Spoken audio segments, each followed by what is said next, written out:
Well, this project started in 1995 with a small demonstration project through the Peconic Estuary program. We wanted to see what the alewife run was here in the pond, or in the spillways, and move some of the fish over the dam into the pond above it to increase their spawning habitat. I think it was during the first year that Bob Conlin and his class, his science class from Riverhead Middle School, came over and helped us scooping them at the North Spillway where they would congregate. You'd see them come up in the white water and you'd run a small crab net through the water. You'd catch 2 or 3 or 4 at a time, put them in a bucket. When you had a collection of them, you'd put them over the dam. We put over 300 fish over the first year and around the same number the second year, and that was our target.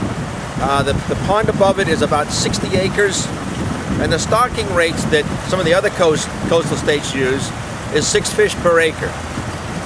So when we were in the 300, we were close to that number.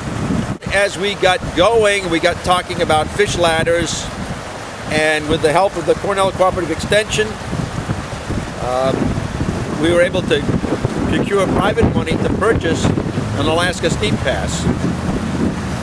And that was placed in the North Spillway under permit from DEC every year from 2005 until 2009. Miller Environmental, Jim Miller, put the ladder in, took the ladder out with his own equipment, his own men, at no cost to anyone other than himself.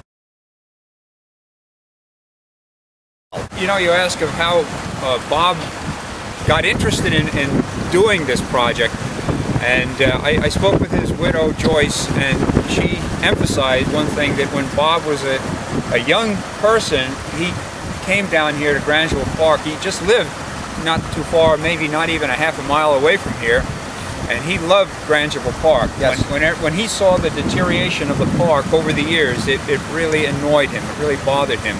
So anything that was positively happening to the park, anything that would improve the conditions of the park, bring it back to the way it was 75 years ago, he wanted to get involved in it. He really took it personally. It's the third permanent fish ladder on the island right now. The other 2 are Alaska Steep Passes. They're aluminum structures. This is more natural.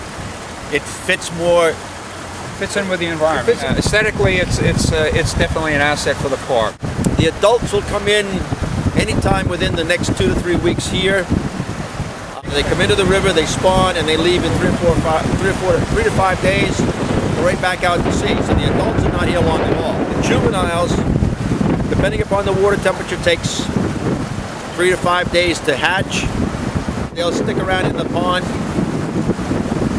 till the end of summer, and then usually on a heavy rainstorm, they'll come out of the pond and go back into tide water and undertake migrations up the coast. Gulf of Maine, Bay of Fundy, off Nova Scotia. They stay there 3 to 5 years and then return as spawning adults.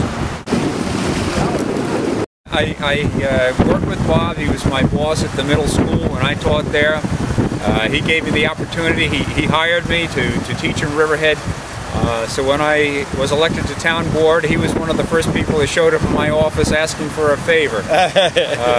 What we did is we took it to a community development agency, and Andrea Lonice, and she was very enthusiastic about it.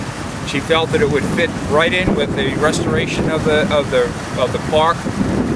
She did a tremendous job with getting people involved from the Department of Environmental Conservation. A lot of fundraising, grant writing, grant approvals that we got. We got a lot of money through grants, and she was a tremendous help with trying to get this, getting this underway.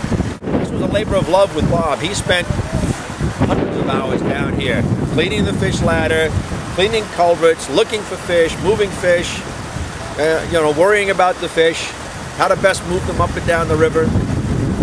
That's it right there. But one of the boulders, I guess, that they put into the fish passage here has been put aside for a bronze plaque.